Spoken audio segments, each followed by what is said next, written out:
नमस्कार, आप देख रहे हैं एमबी नेटवर्क। मैं हूं आपके साथ पंकज यादव। करते हैं बुलेटिन की शुरुआत। तो प्रधानमंत्री नरेंद्र मोदी ने आज अपने रेडियो कार्यक्रम मन की बात में हिस्सा लिया है। इस कार्यक्रम में उन्होंने महिला चांद पर चंद्रयान 3 की लैंडिंग से लेकर G20 के सफल आयोजन तक पर बात की है। G20 की अपार सफलता के बाद ये पहला मन की बात कार्यक्रम है, जहां पर इस कार्यक्रम में प्रधानमंत्री नरेंद्र मोदी ने बताया कि किस तरह उन्हें देश के कोने कोने से संदेश मिल रहे हैं। और साथ ही उन्होंने ये भी बताया कि इस दौरान प्रधानमंत्री ने कहा कि G20 के आयोजन से जिस तरह से भारतीय युवा जुड़े हैं, उसकी विशेष चर्चा करना जरूरी है। साल भर तक देश की अलग अलग यूनिवर्सिटीज में भी G20 से जुड़े जो प्रोग्राम हैं वो हुए हैं। इसी कड़ी में अब दिल्ली में एक और कार्यक्रम होने जा रहा है, जिसका नाम G20 यूनिवर्सिटी कनेक्ट प्रोग्राम है। इसके जरिए देश भर के लाखों यूनिवर्सिटी के स्टूडेंट्स एक दूसरे से जुड़ेंगे। इसमें IIT, IIM, NIT और मेडिकल कॉलेज सहित कई प्रतिष्ठित संस्थान हिस्सा लेंगे। इस कार्यक्रम का आयोजन 26 सितंबर को किया जाएगा। इस कार्यक्रम को न सिर्फ युवा देखेंगे, बल्कि इससे जुड़े भी भारतीय युवाओं के भविष्य को लेकर इस कार्यक्रम में बहुत सारी दिलचस्प बातें होने वाली हैं। मैं खुद भी इस कार्यक्रम में शामिल होने जा रहा हूं।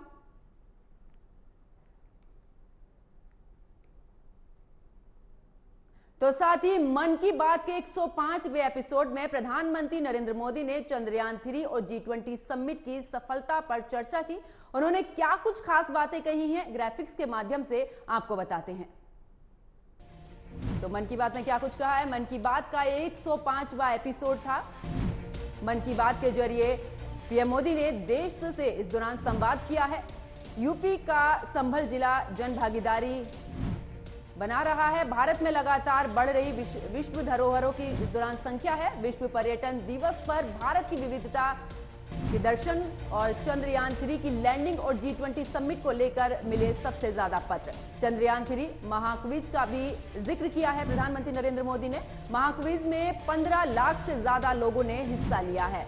G20 सम्मेलन में विश्व ने माना है भारत के नेतृत्व का लोहा। G20 की सफलता के बाद विश्व की भारत में बढ़ी है रुचि। भारत में अब विश्व धरोहरों की संख्या हुई है 42। होयसड़ा मंदिर को भी यूनेस्को ने विश्व धरोहर सूची में शामिल किया है। रविंद्रनाथ टैगोर के शांति निकेतन प्राचीन श्लोक का भी आज वर्णन किया है प्रधानमंत्री नरेंद्र मोदी ने। खबरों में आगे बात करते हैं, जहां पर प्रधानमंत्री नरेंद्र मोदी ने 9 मई वंदे भारत और साथ ही बता दें कि 9 नई जो वंदे भारत ट्रेन है उनको वीडियो कॉन्फ्रेंसिंग के जरिए से हरी झंडी दिखाई है। ये ट्रेनें 11 राज्यों के बीच कनेक्टिविटी को बढ़ाएंगी। और साथ ही वंदे भारत ट्रेन की खासियत और भी ये है कि कितने रूटों पर होकर जाएगी, इसी को लेकर हमारी ये खास रिपोर्ट भी देखिए।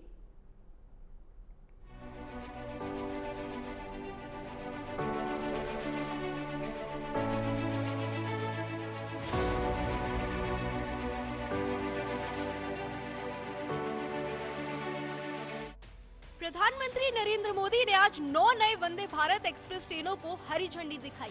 ये ट्रेनें 11 राज्यों के धार्मिक और पर्यटन स्थलों को आपस में जोड़ेगी, जिनमें राजस्थान, तमिलनाडु, तेलंगाना, आंध्र प्रदेश, कर्नाटक, बिहार, पश्चिमी बंगाल, केरल, ओडिशा, झारखंड और गुजरात शामिल हैं। पीएम मोदी नई ट्रेनों के उद्घाटन कार्यक्रम में वीडियो कॉन्फ्रेंसिंग के जरिए शामिल हुए। अगर बात की जाए इसकी खासियत की, तो ये ट्रेनें एंटी कॉलिजन सिस्टम कवच से लैस है। सबसे खास बात है नई वंदे भारत एक्सप्रेस ट्रेनों का रंग, जो कि नारंगी है।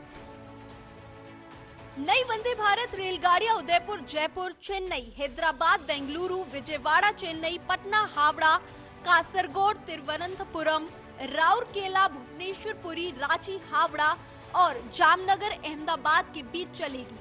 ये ट्रेनें देश भर में कनेक्टिविटी में सुधार और रेल यात्रियों को विश्व स्तरीय सुविधाएं प्रदान करने के प्रधानमंत्री के दृष्टिकोण को साकार करने की दिशा में कदम है। वंदे भारत ट्रेन अपने संचालन के मार्गों पर सबसे तेज गति वाली ट्रेन होगी और इससे यात्रियों का काफी समय बच सकेगा। इन नई सीरीज की वंदे भारत ट्रेनों की नोच पर अलग डिजाइन बना है। ब्लू और व्हाइट कलर में मेक इन इंडिया के लोगो वाला शेर ऑरेंज सर्किल में जंप कर रहा है। इसके अलावा इन ट्रेनों में 25 बदलाव भी किए गए हैं। राउरकेला, भुवनेश्वर, पुरी और कासरगोड, तिरुवनंतपुरम मार्ग पर वर्तमान की सबसे तेज ट्रेन की तुलना में वंदे भारत ट्रेन से संबंधित गंतव्यों के बीच यात्रा के समय में लगभग 3 घंटे की कमी आएगी। इसी तरह हैदराबाद बेंगलुरु के मार्ग पर 2.5 घंटे से अधिक, जबकि तिरुनेलवेली मदुरु चेन्नई मार्ग पर सफर में 2 घंटे से अधिक समय बचेगा। वंदे भारत ट्रेन के जरिए रांची हावड़ा, पटना हावड़ा और जामनगर अहमदाबाद के बीच यात्रा का समय इन गंतव्यों के बीच वर्तमान में उपलब्ध सबसे तेज ट्रेन की तुलना में लगभग 1 घंटे कम हो जाएगा। इसी तरह वंदे भारत से उदयपुर जयपुर के बीच यात्रा का समय करीब आधा घंटा कम हो जाएगा। वंदे भारत ट्रेन 100% स्वदेशी है और इनकी खासियत ये है कि ये बेहद कम समय में 160 किलोमीटर प्रति घंटे की रफ्तार से बढ़कर 200 किलोमीटर प्रति घंटे की रफ्तार पकड़ लेती है। ट्रेन को 100 किलोमीटर तक की स्पीड पकड़ने में महज 52 सेकंड लगते हैं। ट्रेन में ऑटोमेटिक दरवाजे लगे हुए हैं। ट्रेन में इस तरह की सीटिंग है जो कि 180 डिग्री घूम जाती है।